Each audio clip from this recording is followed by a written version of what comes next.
سیدنا جنید بغدادی رحمت اللہ تعالی علیہ بہت بڑی ہستی ہیں، یہ اولیاء کرام کے سردار کہلاتے ہیں۔ ایک بار جب آپ کا آخری وقت آیا نا تو آپ سجدے میں گر کر زاروں کتار رونے لگے۔ تو لوگوں نے کہا حضور آپ اس وقت کیوں رو رہے ہیں؟ آپ نے تو بڑی عبادتیں کی ہیں، آپ کا معمول یہ تھا کہ آپ 400 رکعت روزانہ نفل ادا فرماتے تھے، 400 رکعت نفل پڑھتے تھے، اور 20 سال ایسے گزرے کہ کبھی کسی بھی نماز میں آپ کی تکبیر اولیٰ فوت نہیں ہوئی، یعنی با جماعت نماز ایسے پڑھی کہ سب 20 سال تک تکبیر اولیٰ ملی۔ آپ کیوں رو رہے ہیں؟ اس کی کیا وجہ ہے؟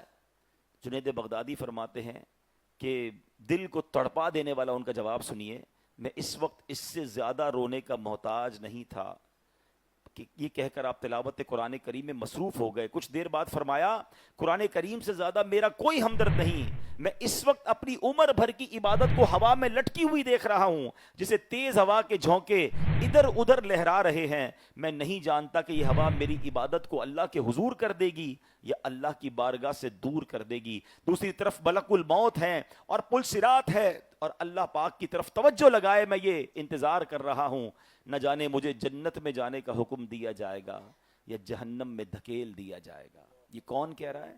سیدنا جنید بغدادی رحمت اللہ تعالی۔ یہ غوث پاک کے بھی پیر ہیں، یاد رکھیے گا، یہ غوث پاک کے بھی مشائخ میں سے ہوتے ہیں، اتنا بڑا ان کا نام ہے، مگر اللہ والوں کو اپنی آخرت کا، اپنے اعمال پر ذرا بھی بھروسہ نہیں ہوتا تھا۔ آخرت کی فکر ہوتی تھی، اللہ کی رضا کی فکر ہوتی تھی کہ قیامت کے دن ہوگا کیا ہمارے ساتھ۔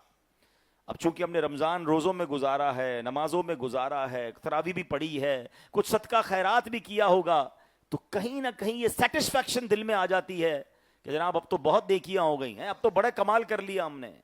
نہیں، ہمیں تو پتہ ہی نہیں ہماری نیکیاں قبول ہوئی کہ نہیں، ہمیں تو اللہ ہی سے عرض کرنا ہے کہ مولا جو کیا ٹوٹا پھوٹا کیا، جن کے سجدے قبول کیے، جن کی تراویح قبول کی، جن کے روزے قبول کیے، میرے مولا ان کے صدقے ہماری عبادت قبول فرما۔